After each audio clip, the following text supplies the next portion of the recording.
goal with the arterial switch operation has always been to give people like myself a life that is as normal as possible.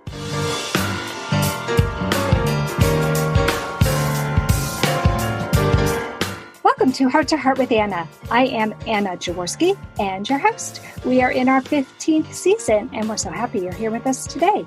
I'm very excited about today's show to feature a special heart warrior. Today's show is entitled Life as a d-TGA Pioneer. Jeffrey Romine is a CHD survivor, nurse, and patient advocate. 30 years ago, he was born with dextro transposition of the great arteries, also known as d-TGA. And he was the first patient in his hometown of Wichita, Kansas, to receive the arterial switch operation. Afterwards, he had 2 more surgeries during childhood to repair pulmonary stenosis. He is a licensed practical nurse and is currently studying to become a registered nurse. Until recently, he was a patient care technician and cardiac monitor technician at his local hospital. Jeffrey lives in Wichita with his wife, Ashley, and 2 heart-healthy children, Mason and Amelia. Welcome to Heart with Anna, Jeffrey. I'm really excited to be here. Thanks for having me, Anna.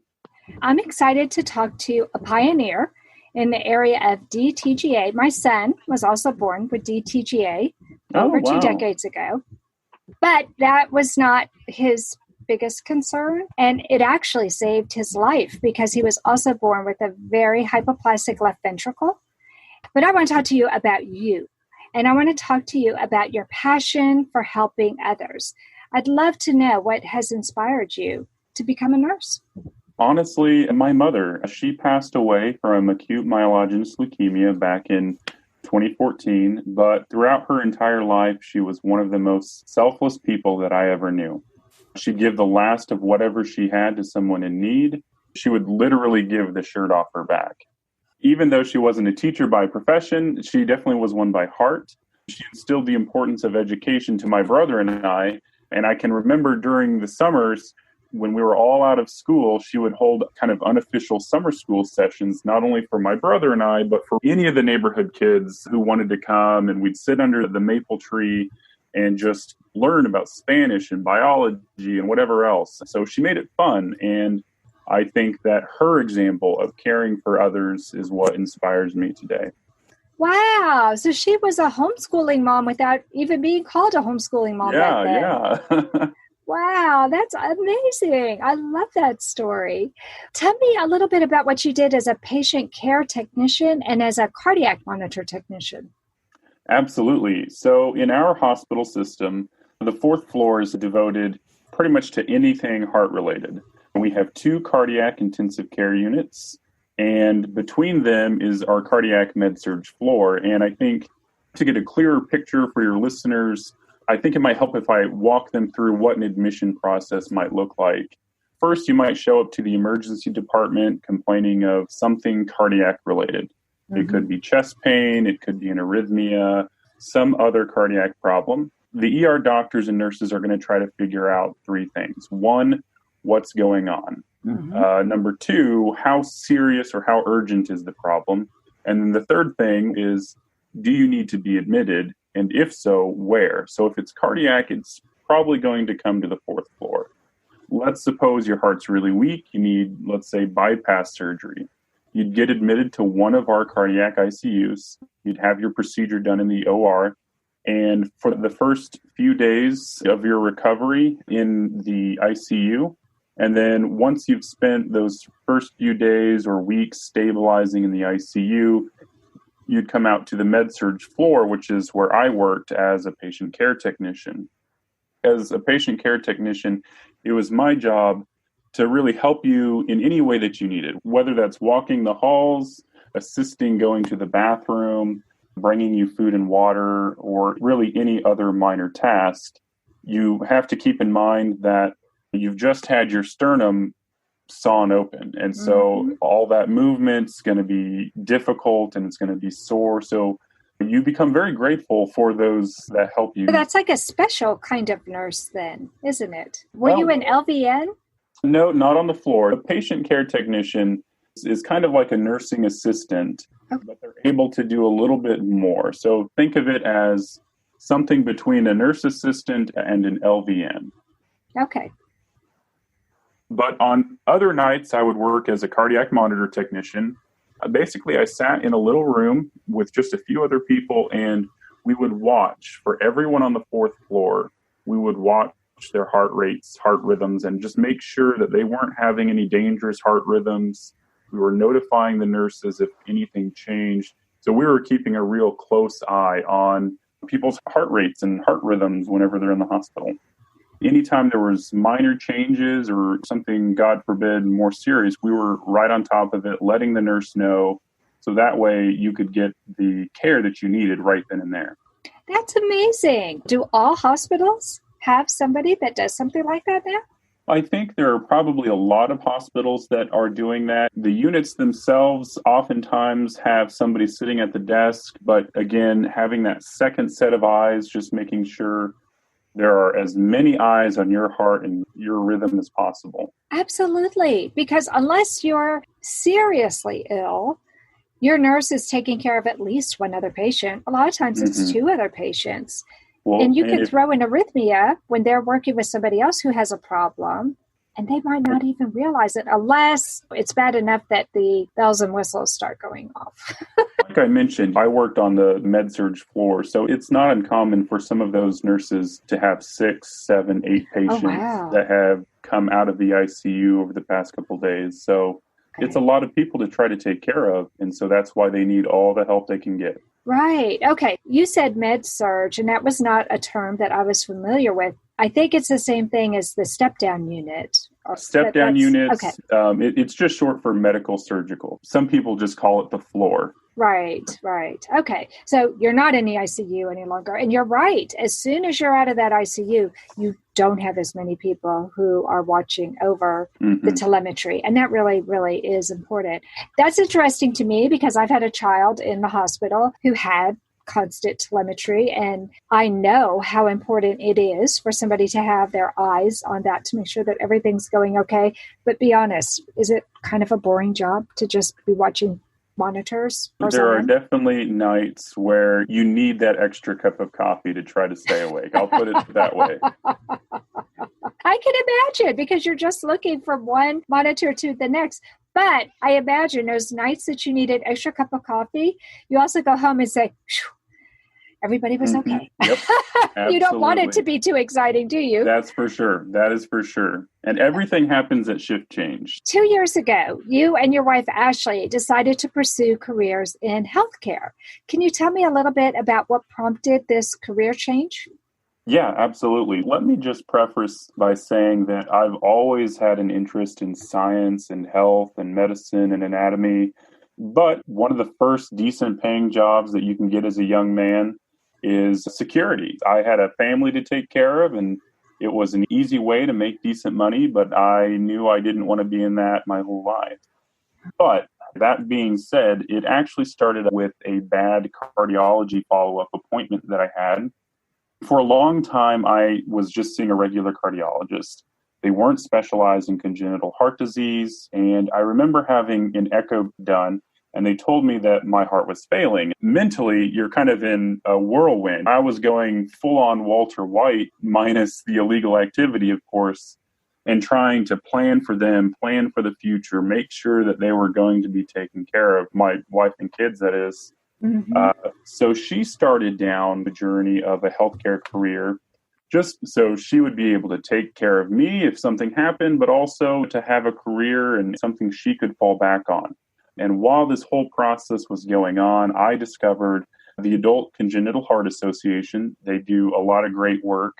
As I was looking through their directory, I found a cardiologist who was specialized in adult congenital defects and went to see him, got a bunch of imaging done, got a second opinion, and come to find out my heart wasn't failing. It was just bad imaging. As you can imagine, it was a huge relief. Right. It was just bad imaging. And here you were so scared, I'm sure, and your wife too. Yeah. What's interesting is throughout that entire process, you kind of get a feel and a taste for medicine and things of that nature. I remember my wife and I sitting down having a conversation. She was like, I think you'd be really good at this, and I think that you would really like it as well. I took her advice and I've loved it, and here I am now. Texas Heart Institute were offering us a mechanical heart, and he said, "No, Dad, I've had enough. Give it to someone who's worthy." My father promised me a golden dress to twirl in. He held my hand and asked me where I wanted to go. Whatever strife or conflict that we experienced in our long career together was always healed by humor. Heart to Heart with Michael. Please join us every Thursday at noon Eastern as we talk with people from around the world who have experienced those most difficult moments. This content is not intended to be a substitute for professional medical advice, diagnosis, or treatment. The opinions expressed in the podcast are not those of Hearts Unite the Globe, but of the hosts and guests, and are intended to spark discussion about issues pertaining to congenital heart disease or bereavement. You are listening to Heart with Anna. If you have a question or comment that you would like addressed on our show, please send an email to Anna Jaworski at anna@hearttoheartwithanna.com. That's anna@hearttoheartwithanna.com. Now, back to Heart with Anna. Jeffrey, before the break, we learned a little bit about your heart condition and how you and your wife became nurses. But in this segment, I would like for us to talk about your heart defect and the surgeries that you've had. In the bio, we learned that you were the first patient in your area to receive the arterial switch procedure. How old were you when you had that surgery? And can you tell us where it was performed? Yeah, I think at this point, it's really important for us to stop. And for your newer listeners who perhaps aren't as familiar with TGA and ASO and all these terms we're going to be throwing around, I just want to spend a little bit of time explaining what they are and what they mean. I was born with a heart defect called transposition of the great arteries. Some people call it TGA for short. Some people call it transposition for short. But it's important to note that there are actually two subtypes. The first subtype is dextrotransposition of the great arteries, d-TGA. And that's the one that I was born with. The second type is called levotransposition of the great arteries. Sometimes it's called congenitally corrected transposition of the great arteries. And in CCTGA, the atriums of the heart do some origami, and in a weird way, they kind of correct themselves, or they correct the initial defects. That way, the blood flow is restored to normal. But I still want to underline that these patients are still very complex and still need follow-up care, even if they don't need surgery right at birth. You are the very first person that I have heard say that they do some origami. That is so funny. I've had quite a few programs on CCTGA because, as many of my longtime listeners know, my producer, David Franco, was a CCTGA survivor. He did a couple of shows with me, and we've had a number of his friends do some shows. Nobody ever explained it as doing some origami. That is so funny. You know, the heart, when it's forming, it actually starts out as a little tube. Mm-hmm. And it balloons at points, and then it twists at points and turns at points. And so TGA is called a conotruncal abnormality. So the two arteries, before they split, they just fail to twist like they should. They don't get twisted and split. Okay, so now we understand CCTGA a little bit better, or lTGA. Both of those are the same thing, folks. Correct. But tell us about dTGA, because I know that this is a critical congenital heart defect, and if a baby is not operated on in the first year of life, they won't survive. Unless the child has a ventricular septal defect or some other septal defect, most of the times surgery has to come much sooner than the first year. Mm-hmm. What happens in dTGA is that the two main arteries coming out of the heart are switched. And what that results in is you have oxygen poor blood coming in from the body, and then it gets pumped right back out to the body. And the same goes for the lungs. Oxygen rich blood comes in from the lungs, but it gets pumped right back to the lungs. Mm-hmm. And so the body basically gets starved of oxygen. Right. While you're still in your mother's womb, it's possible for you to survive this because you're sharing the placenta. So there's mixing of blood going on. Because the mom's heart is actually doing a lot more of the work.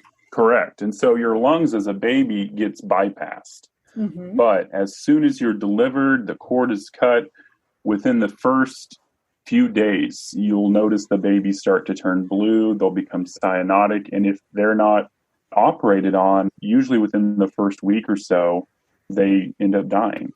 Right. For those of you who may be new to this whole congenital heart defect world, babies are usually born with something called a PDA. And the PDA is a patent ductus arteriosus. It's a natural connection that happens. And as the baby gets a little bit older, and this can happen within the first hours or the first days of life, that opening closes. That closing of that PDA or a PFO, there's also something called a patent foramen ovale. Thankfully, there are a couple of little communications like that allow for some mixing of the blood, and that will give a baby who hasn't been diagnosed in utero with TGA an opportunity to stay alive, because there are actually some drugs called prostaglandin E1 that can be administered to help keep that open long enough for a baby to survive.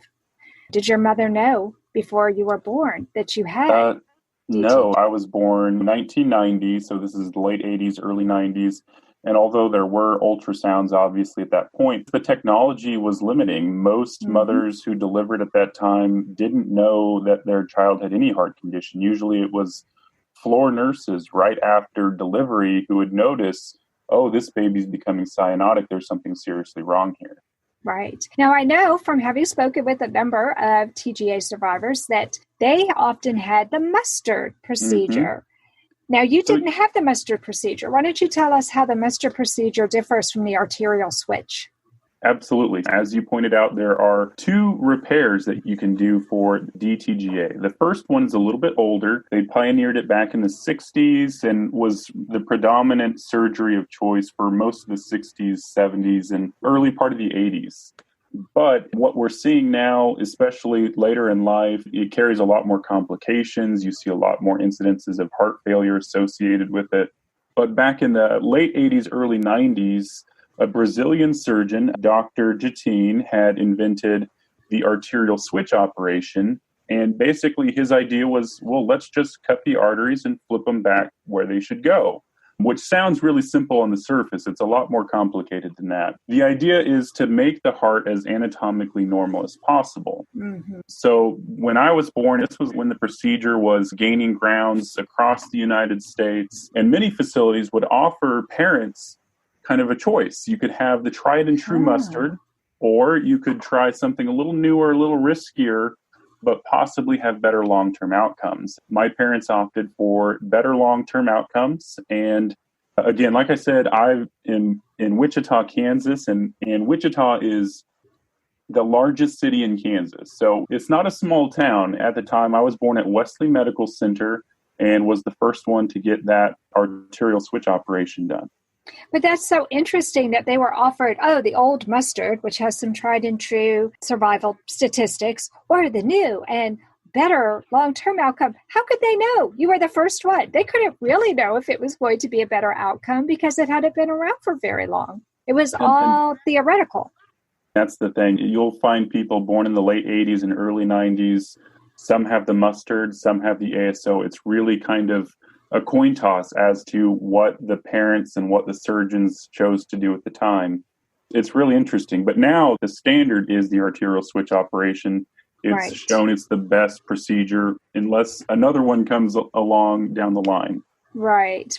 Thank goodness your parents and other people's parents said, yeah, let's give this arterial switch a try, because they have discovered something that seems to be working so much better. Now, you did require 2 additional surgeries after you had the ASO or arterial switch operation. Can you tell me about those surgeries and what memories you might have? Sure. To be honest, I really don't have many memories of any of my surgeries, whether it was my first or my follow-up surgeries. One of the things that we see is that patients who require the arterial switch operation, they sometimes develop pulmonary stenosis as a complication or as a result. That doesn't happen immediately, but usually happens maybe within the first couple of years of getting the ASO. I required actually 2 interventions for pulmonary stenosis. I don't really remember any of them, but that happens because when you cut the pulmonary artery off, it kind of gets stretched and moved. And as that gets re-sewn into place and as the aorta kind of squishes against that pulmonary artery, you can get something called pulmonary stenosis. Very interesting. Now, you said that that's a common complication. If I'm not mistaken, I've had some friends whose children have had this happen, and they would actually go in with a balloon and try and stretch the vessel with a balloon and sometimes even put a stent in there. Do they do that with babies? They don't necessarily put stents in with babies, although I suppose it's not out of the realm of possibility. Usually they'll do a balloon procedure. I actually have a friend, her baby was born just with pulmonary stenosis.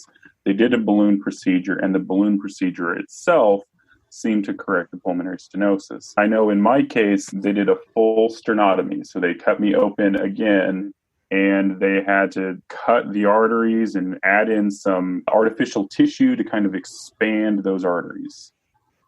Okay. Right. Yeah, because one of the concerns, of course, is that the stenosis can come back at a later period. And it sounds like that's what happened with you, that they noticed that there was some stenosis going on. They tried to do the balloon with you, but it wasn't successful. So then they went ahead and had to open you up, not once, but twice? No, they did the balloon, and the balloon was unsuccessful. It palliated it for a short time, but then they had to go back in, and then they had to do the sternotomy, where they cut in and added the artificial tissue. Okay. Wow. Okay. Of course, I don't really have any memories of it. Most of my memories entail just being scared of what's going on around me. I didn't know what was going on. Okay. So you were an infant when you had your first procedure, but you were 3 years old before they tried to do the balloon procedure on you?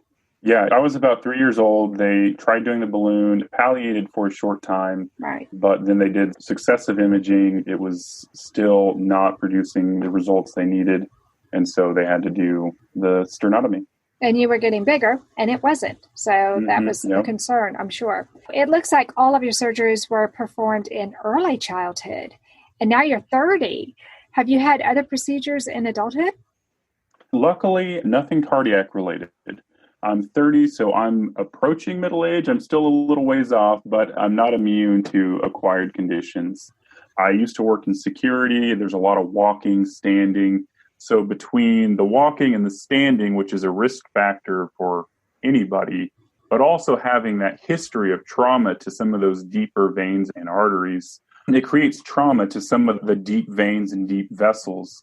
When you combine that with the walking and standing, that blood will flow backwards into the legs, causing edema and varicose veins. The only other vascular procedures I've had done was an ablation, which basically they run a wire up your veins, turn on a really hot laser, and they shrink it down to nothing.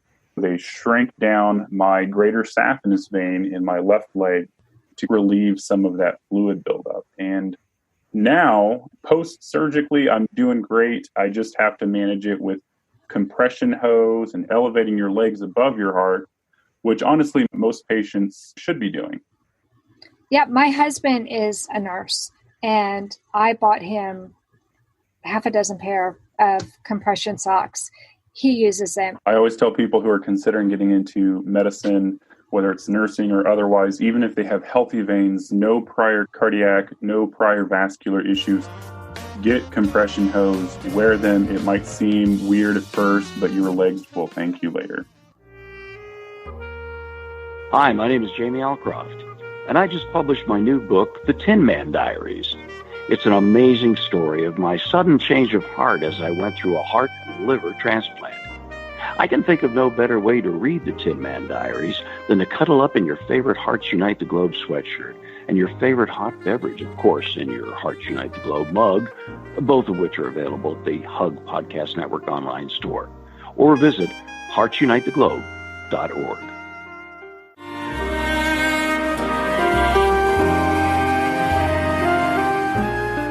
Home Tonight Forever by the Baby Blue Sound Collective.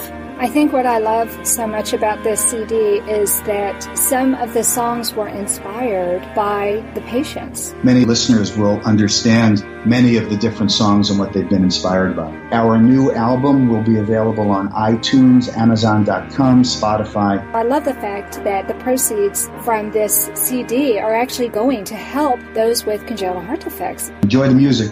Home Tonight Forever.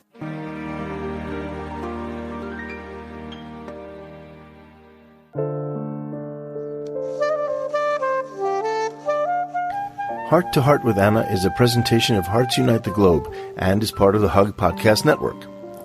Hearts Unite the Globe is a non-profit organization devoted to providing resources to the congenital heart defect community to uplift, empower, and enrich the lives of our community members. If you would like access to free resources pertaining to the CHD community, please visit our website at www.congenitalheartdefects.com for information about CHD, the hospitals that treat children with CHD, summer camps for CHD survivors, and much, much more. Before the break, we were talking with Jeffrey about his medical history, but now I want to talk to him about his future. Jeffrey, as a pioneer of the arterial switch procedure, your life is paving the way for other dTGAers who are following you. Can you tell us about what your doctors have prepared you for as you continue to age? I've emphasized throughout this podcast that really the arterial switch operation is one of the best tools for correcting dTGA. And it makes our hearts as close to anatomically normal as possible, but they're still not completely normal. Mm-hmm. Many of these complications that my doctors are watching are not necessarily unique to me per se, although I do have some of them, but they are nevertheless a list of possible common complications after getting an ASO.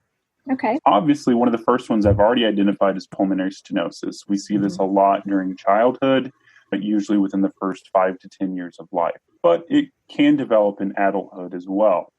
Okay. I think another big complication that my doctors are watching, and this one does pertain to me, is called neo-aortic root dilation. I think it's important to note that when surgeons switch the aorta and the pulmonary artery back to their rightful place, they actually leave the heart valves in their place and only move the arteries that are above them. So this means the valve that is serving as my aortic valve is actually a pulmonary valve. Yeah. Oh my gosh. I had no idea. So your aortic valve is serving your lungs and your pulmonary valve is serving your aortic? Correct. And so what happens when you have a valve that's not designed to withstand the high pressure coming off of the left ventricle is that over years, over a lifetime, especially if you have risk factors like high blood pressure, it can cause that valve to slowly widen and dilate over time. And if it gets bad enough, it'll cause regurgitation, which is just a fancy word for saying that it's leaking backwards. And eventually they'll have to go in and replace that valve. Jeffrey, why don't they just do a Ross procedure when they do the arterial switch? Honestly, I don't know the answer to that question. Typically, it's a watching and waiting game for most patients. Okay. They've got some limited studies that illustrate that replacing that valve before it gets to 6 centimeters doesn't change outcomes really, unless you're symptomatic, unless you are actively leaking and things like that. But you're not going to be as an infant because you haven't lived long enough. Correct. So if you're not leaking, if you're not having symptoms for the most part, they just want to leave it in place. As that valve approaches the 5, 6, 7 centimeter mark, that's 5 to 7 centimeters in diameter. So when you measure out circumference, that's really big. Yeah, that's so huge. When it starts leaking, they have to bring it back down. I think mine is measuring about 5.3 centimeters right now. Luckily, I haven't had a whole lot of growth over the last few echoes that I've done. So far, at least for me, no surgery in the near future, but I'm sure at some point I'll have to have that valve replaced. So is it even more important for people with dTGA to stay fit? Because I would imagine that obesity could cause even more stress on your valves. So obesity, high blood pressure, also eating a poor diet. And that's one of the other issues that they watch is when they move those major vessels back into place, they have to actually cut off the coronary arteries and move them over with the aorta. When they move the aorta over, that's one of the reasons why the ASO was so difficult, because imagine trying to cut tiny coronary arteries off of a tiny baby's heart and sew them back into place. Well, aren't they like the size of a hair? I mean, they're really tiny, aren't they? I've heard that a baby's heart is roughly the size of a walnut. So imagine operating on a walnut. Right. It's not easy to do. So one of the concerns is that, well, maybe during the procedure, one of those arteries or a couple of those coronary arteries got a little bit kinked, or maybe got a little bit blocked. That's one of the things that they watch, is just to make sure that none of those arteries got kinked or blocked, because we live in America where obesity and coronary heart disease are at all-time highs. Right. That amplifies the risk for people with dTGA significantly, because if they're already possibly narrowed or kinked, imagine if you're adding a lifetime worth of cholesterol plaque in there. Right. Now, do we have a problem with scar tissue also possibly developing on those arteries since they've been cut upon? Absolutely. So it's not just cholesterol plaques. It could be scar tissue from wherever they cut the coronary arteries out. It could be a cholesterol plaques, or it could just be as you grow throughout your life, your arteries become harder. It could be any number of those issues. So the key is to minimize your risk factors as much as possible. Wow. Well, that probably is going to make the advice that you have pretty obvious, but I'm going to ask it anyway. What advice do you have for young people today who might also be born with transposition of the great arteries? Tell us the most important lesson that you've learned, Jeffrey, in growing up with dTGA. Well, I think aside from what we just touched on, which is the importance of living a healthy lifestyle, is you really need to think about your life, not just now when you're 19 or 20, but what does life look like when you're 30 and 40 and 50 and 60? Because that's going to change. It's a balancing act between, we want people to try to achieve and reach for the stars, but we also want them to understand what their limitations are. And your limitations will be unique to you. Every case is going to be different. But I think one of the things that gets ignored is career counseling. The goal with the arterial switch operation has always been to give people like myself a life that is as normal as possible. And so far, the ASO seems to be the most promising method to do that. Mm-hmm. But like we said, in a world where acquired heart disease is the number one killer of adults, we have to think about, what does this look like in the future? Right. What career choices do I make where if I can't work, or maybe I can't do the same job I used to do, what does that look like? How do I continue making money? These are all important questions. And one, like I said, I think does not get addressed enough. For example, a career in the armed service may not be feasible, or a career in high-risk construction where you're spending all day outside in hot heat for 12 hours a day. That might not be possible. Right. So you might need to balance what the child's interest is with what is feasible later in life. I think that's really good advice. And I think another piece of good advice would be, as soon as you're making any kind of money, open a retirement account. Mm-hmm. Start saving and let that compounded interest work for you from an early age. Don't wait until you're 40, because then you might not be able to continue working in the same career field. Yeah, and that's great advice. That's really good to know. Now, is military service even an option? Because I know my son was born with a single ventricle heart, and that was not even an option for him. I don't know what the guidelines are now. I've heard of a few cases where people who are extremely stable have been able to get into the armed service. They've been able to get waivers. But again, those are extremely stable patients. And again, we have to ask, even if it's possible, is it the best thing to be doing? And again, I don't want to limit anybody's life choices. Right. But you have to take into consideration the rigors of a military lifestyle. Sure, absolutely. Tell us about your future, Jeffrey. What do you have planned, especially regarding your career and your heart condition? As you mentioned, I'm an LPN right now, and I'm finishing up my RN program here soon. I plan to spend the next few years, as long as I can actually, working as a bedside nurse. That being said, I'm going to have to take my own advice. And while my goal is to stay as active and healthy as I can, I do have a realistic understanding that I will probably have to exit bedside nursing even before the average nurse does. So what does that look like for me long term? Well, hopefully the possibilities are endless, but my hope is that I can use my experience in bedside nursing and really transition perhaps either to a cardiac clinic or do some teaching or patient advocacy or some other similar role where it's not quite as physically demanding, but I can still have an impact on patients and medicine and things like that. Wow. Well, I think that your hospital is very lucky to have you. You certainly do know medicine from both sides of the bed, don't you? Yeah. Thank you so much for coming on the program today, Jeffrey. I really enjoyed everything that you shared with me. Well, thank you so much, Anna. I've really enjoyed being on the show. It's been great talking with you. And yeah, thanks so much for having me.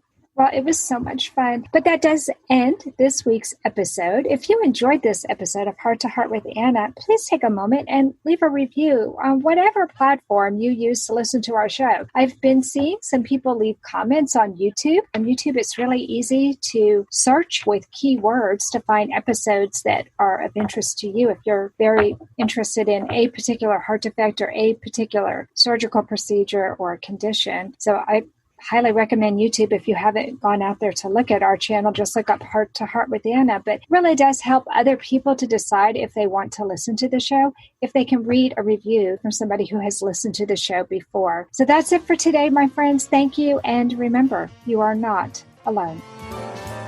Thank you again for joining us this week.